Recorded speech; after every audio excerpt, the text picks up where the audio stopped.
첫째, 법인카드 이재명 대표께서 쓴 거 맞습니까? 둘째, 만약에 민주당 예비 후보자가 법인카드로 샴푸, 초밥 사 먹었다면 공천할 겁니까? 셋째, 이런 질문 안 받고 도망 다니는 게 이 대표님 부끄럽지 않으세요? 국민 통합에 앞장서야 할 대통령이 국민을 편가르고 시대착오적인 이념 전쟁을 벌인 결과 우리 사회는 더 극심하게 양극단으로 치닫게 됐습니다. 상상조차 할 수 없었던 정치인의 암살 테러가 가장 안전하다는 대한민국의 백주대낮에 벌어졌습니다. 이번 선거가 우리 민주당에게 매우 어려운 선거라고 생각합니다. 목표는 일당이 되는 것이고 최대로 목표치를 올린다면 151석을 하는 것이다. 이재명 대표가 기자간담회에서 정치 테러를 개인의 의뢰가 아닌 특정 집단에 욕망했다는 결과라고 평가를. 이재명 대표님이 자기가 피습당한 것이 특정 집단의 욕망 때문에 그런 거다 이런 말씀하셨다는 건가요?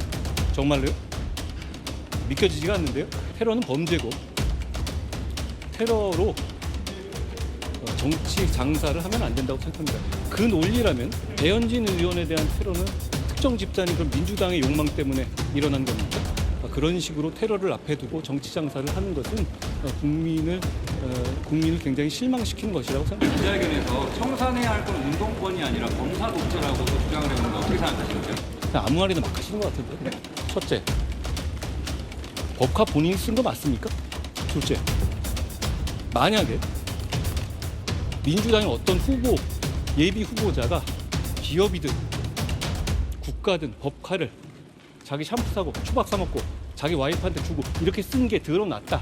그런 게 걸렸다. 그러면 공천할 겁니까? 병원에서 이제 퇴원할 때는요 서로 이제 죽이는 정치하지 말고 상생하자 이런 식으로 이제 퇴원할 때는 말했는데 근데 당무에 처음 복귀할 때는 뭐라 했습니까? 결국 정권이 법과 팽과 칼로 죽이려 했더니 살아남았다 이런 식으로 이제 또 정오 발언을 쏟아냈지 않습니까? 그 연장선상에 놓은 게 오늘 발언을 봅니다. 현 정권이 마치 이재명 대표를 완전히 그 테러의 직접적인 원인이 있는 것처럼 이렇게 공격하고 있잖아요. 이게 말이 됩니까? 이재명 대표에 대한 테러가 과연 이게 윤석열 정권의 뭐 이념 전쟁 편가르기 때문입니까? 그러면 배현진 의원에 대한 테러를 이게 어떻게 설명해야 됩니까? 말이 앞뒤가 논리가 안 맞잖아요. 저는 정말 한동훈 위원장이 테러로 정치 장사하면 안 된다 했는데 정치 장사하면 안 되는 게 저는 두 개가 있다 봐요. 하나는 테러입니다. 그다음에 두 번째가 사회적 대참사입니다. 세월호 가지고 정치 장사하면 안 돼요. 이태원 가지고 이게 정치 장사하면 안 됩니다. 그다음에 테러 가지고 정치 장사하면 안 돼요.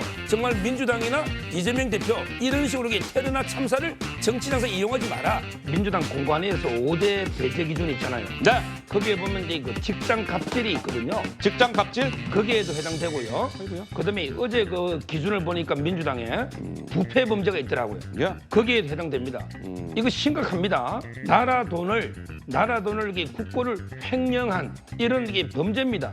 이거는 명백하게 부패 범죄이기 때문에 저는 배제 기준에 해당되고 그다음에 중요한 게 직장 갑질이에요. 직장 갑질. 조명현 씨 허허. 이분은 이제 그 주말마다 불러서 일제 샴푸를 사와라. 그러고 이제 쏘고 빨고 이게 다 법카하고 연결되는 겁니다. 그래서 이제 저는 직장 갑질에 해당되기 때문에 예. 이런 기준에 의하면 이재명 대표는 이제 공천 기준에 아예 부적합으로 저는 처음부터 적격 기준 통과할 수 없다 봐요. 어제 아마 이제 뭐 면접할 때는 덕담으로 쇼처럼 몇 개 이게 뭐 저출산 대책이 어쩌고 저쩌고 이렇게 물었지만 예. 이런 이제 아픈 질문을 좀 해가지고 이재명 대표에게 원천적으로 저는 공천에서 배제해야 된다 이래 봅니다. 오직 검사와 판사를 무서워하는 놈들은 범죄자들 뿐입니다. 좀 깨끗한 정치합시다. 근데 살아온 과거가 다구리니 다 뻥으로 들리지.